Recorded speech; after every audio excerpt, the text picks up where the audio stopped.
আসসালামু আলাইকুম, সবাই কেমন আছেন? আলহামদুলিল্লাহ আমরা ভালো আছি। আজকে আমি চিকেন ফ্রাই বানাবো। এইজন্য মাংসগুলোকে পিস পিস করে কেটে নেব। এই যে মাংসগুলো কাটা হয়ে গেছে ভালোভাবে ধুয়ে, এখন আমি একটা ছাঁকনির সাহায্যে পানিগুলো ছেঁকে নেব। তো এই যে পানি ছাঁকা হয়ে গেছে, এখন আমি একটা পাত্রে নিয়ে একটা কাঁটা চামচ দিয়ে ফুটা করে নেব, যাতে মশলাগুলো ভালোভাবে ভেতরে ঢোকে।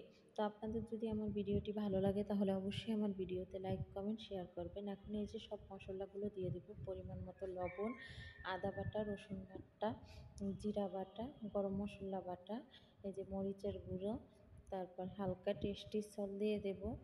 এই যে ম্যাজিক মশলাটা দিয়ে হালকা কেওড়া দিয়ে ভালোভাবে ম্যারিনেট করে 2 ঘন্টার জন্য ফ্রিজে রেখে দেব।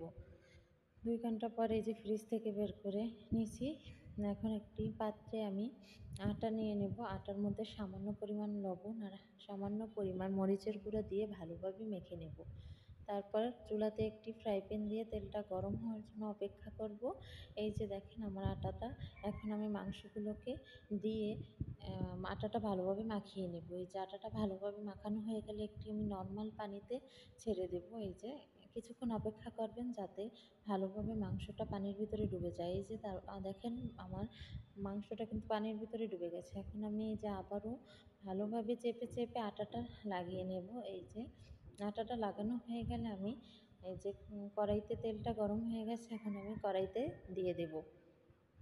তো এই যে দেখেন এখন এই এক পাশ হয়ে গেছে, এখন আমি উল্টিয়ে নেব।